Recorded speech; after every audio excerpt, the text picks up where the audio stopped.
Guys, welcome back. Today we're going to do Aliens Predator 2 of 12 from Dark Horse Comic. Fun cover. Let's dive right in, because in the last issue we see that this woman has been kidnapped by this predator and she's in panic. Now, why is she in panic? Well, it seems that her bodyguard and one of her competitors slash friend has been killed, and this predator has, the skull of her bodyguard and the skin of her friend here on that spear. The writing is fantastic by Chris Claremont. So, my whole life, she says, I never walked on the ground. The aliens lived on the ground even though they've been driven from Earth. The old fears remain. That's why we live in the sky, where it's safe. The creature doesn't seem to care. It's so hard I can't help but thinking of hell and wondering if I am face to face with the devil. And so the creature speaks and says, Ash Parnell. That's all it says to me. It isn't happy that I don't know the proper reply. I want to go home. I don't want to die. There's blood on my gown, on my face. It isn't mine, not yet. Mitchell tried to protect Sherry and me. He fought as hard as he could. The creature took his skull as a trophy. And as for Sherry's,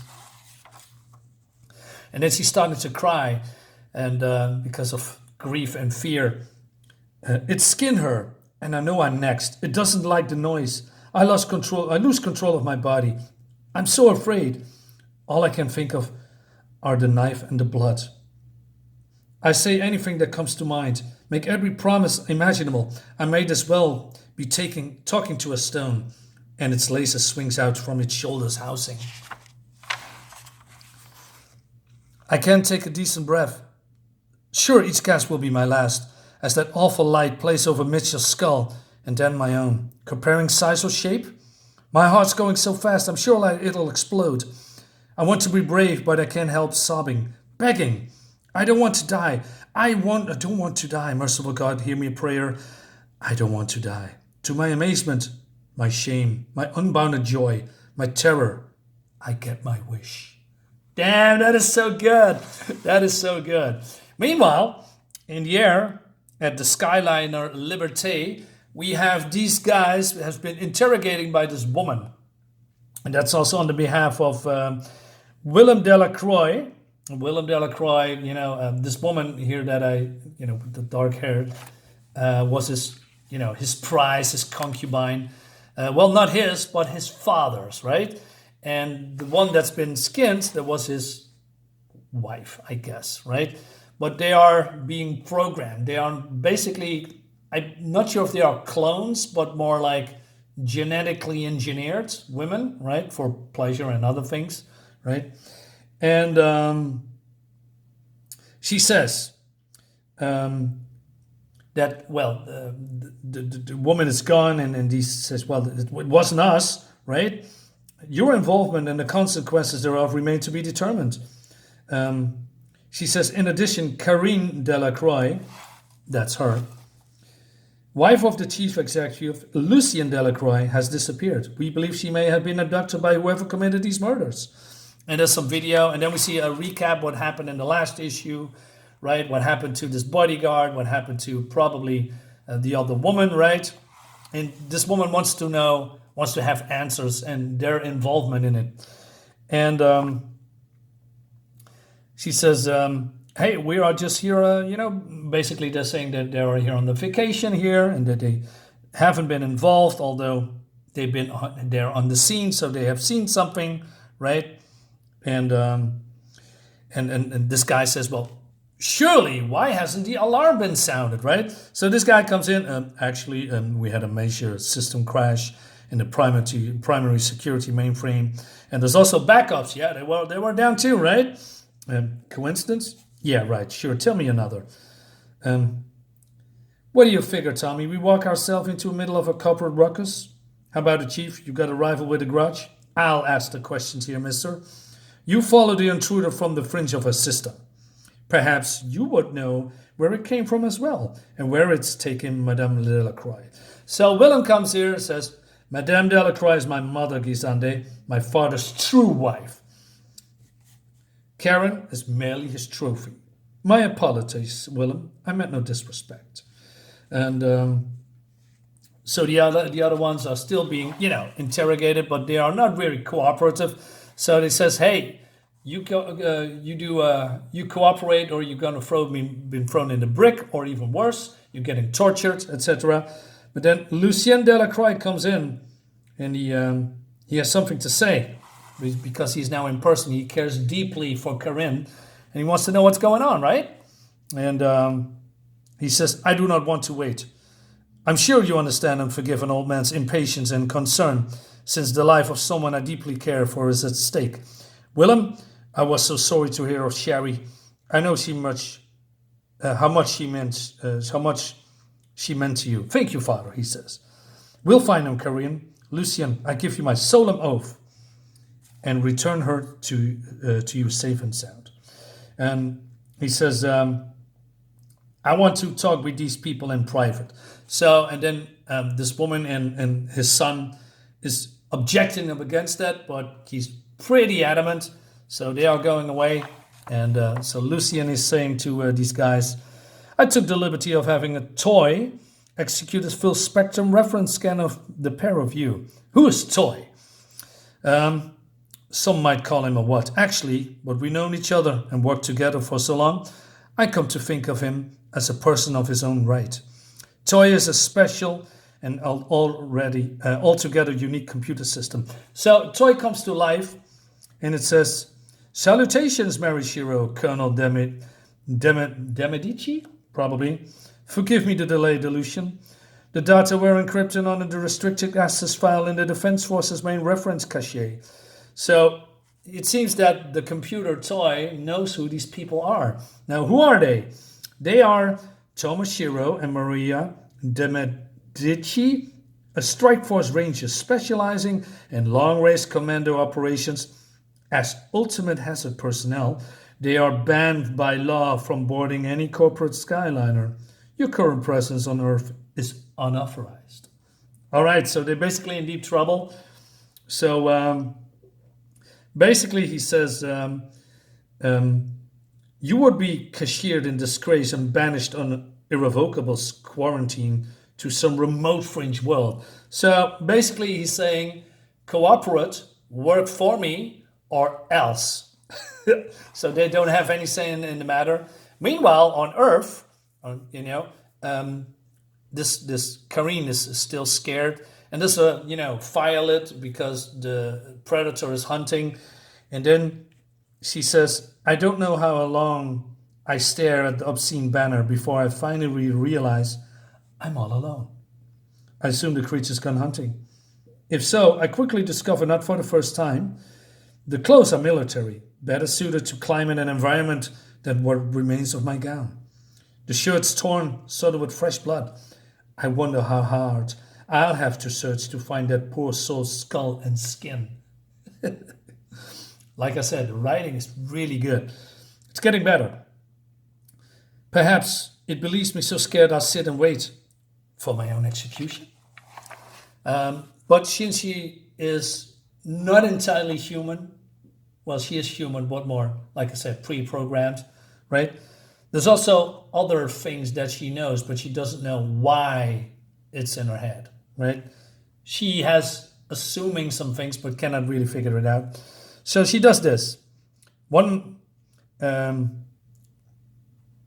Just one more thing before I go. You deserve better, you two. I may not be able to pay that monster back in kind for what it's done, but at least I can deprive it of these trophies for its collection. A small defiance, but my own. But then we see that the predator is watching her. Nice. So she is running away, basically. I walked for most of the night. Jungle's very quiet, more so than I ever imagined. Every living thing scared away, no doubt, by the new predator in the neighborhood. My main weapon is a Colonial Marine issue pulse rifle. Full clip of 10mm ammo, plus spares, plus grenades. And then I sit back and wonder how. I just field stripped and cleaned a military rifle as though I've been doing it my whole life. This is nuts, or I am. Unless I giggle. I can't help myself. The answer is so obvious, so absurd. It has to be true. None of this, none of this is real.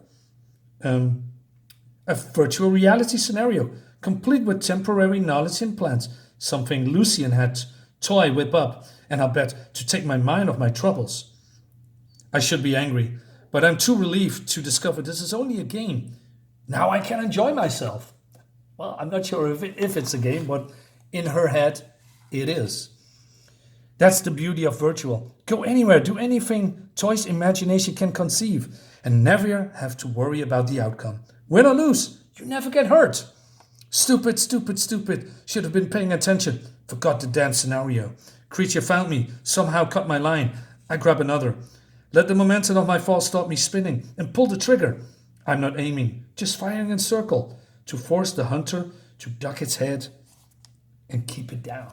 Smart, right? So like you said, she's just, I don't know, a woman of pleasure, I guess. But then all these implants that she has does something to her. Maybe remember, letting her remember, or maybe who she really is.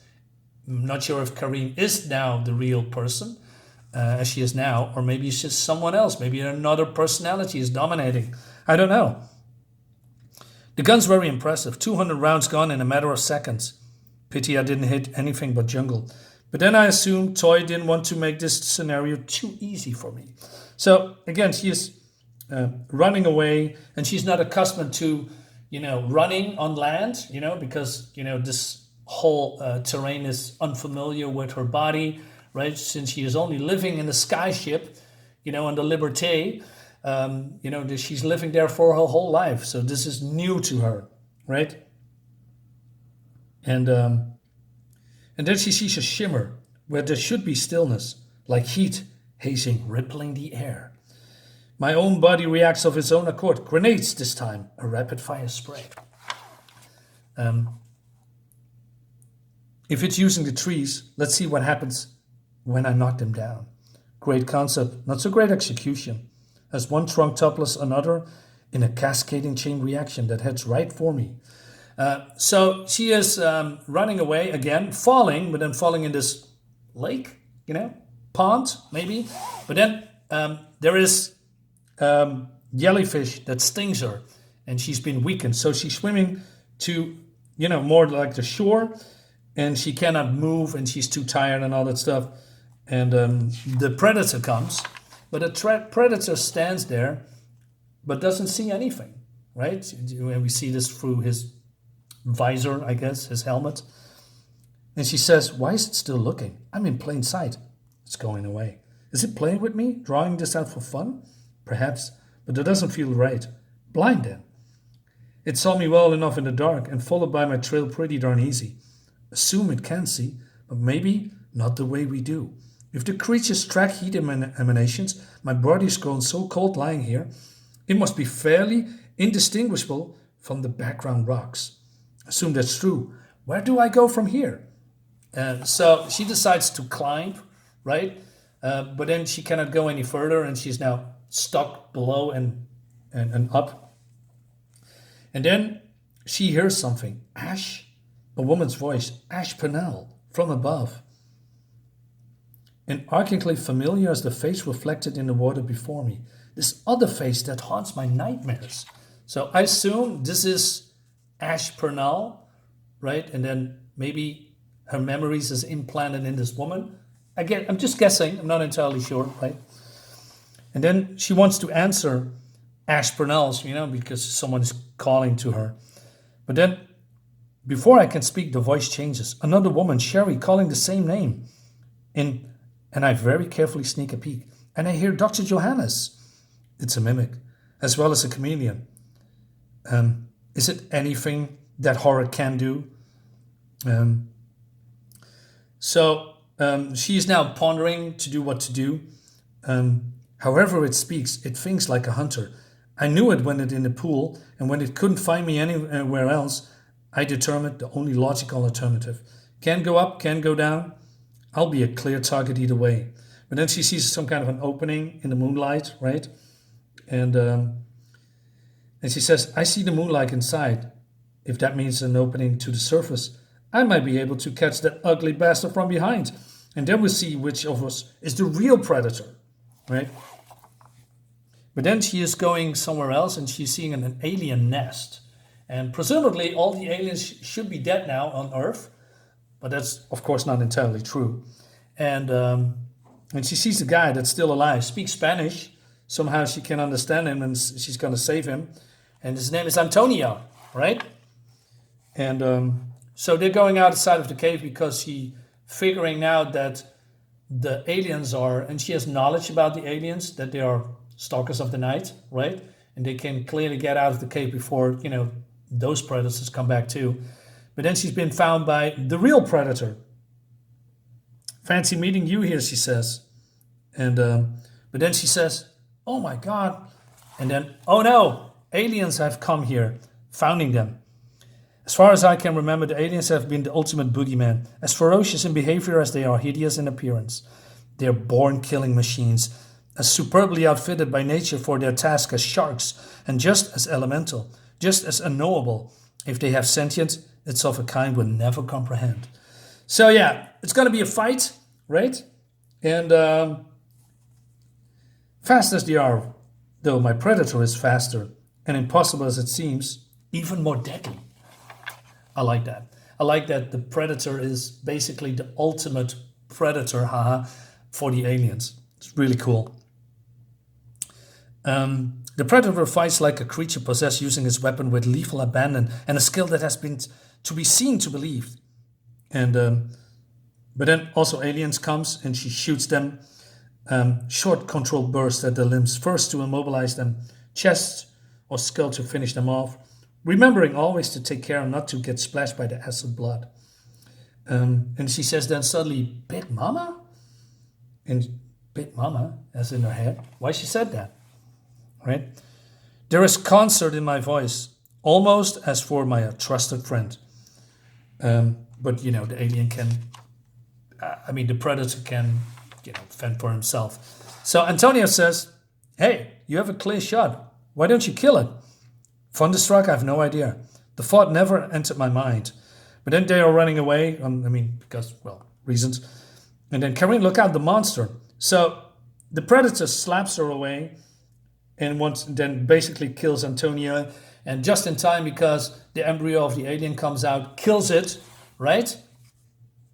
But then there's something weird happening. Now it's my turn to go berserk. Not simply for the boy, but for Shari and Mitchell and those soldiers who gear and clothes I wear. And all the other souls this butcher's claimed as trophies, real or imagined. Now, what is happening here, right? Is this a punch or what is it? And it's also green, like alien blood. Is this just more coincident when it comes to colors? So she kicks the alien from the ledge, falls into the water, and even then the jellyfish are hurting this creature more than her. And she says, poor bunny. Any last words? Ash, Caryn. I'm Caryn Delacroix. And then we go into the next issue. This is really, really fun. Mostly because of the sharp writing, right? I'm interested in this as well. And there's a lot of going on, right? There's a lot of things with Caryn here. Off top of, what's happening in the flying Liberty, what's happening there with Willem and his father, and of course these, I believe they are bounty hunters or whatever they are, extermination force, and of course the predator. What's his or hers deal? I'm not sure what gender it is, but she's calling Big Mama, so I'm thinking that the predator is female. That's what I'm guessing. So guys, let me know what you think about this. This is interesting. We're going to do all of them, like I said before. See you next time. Bye-bye.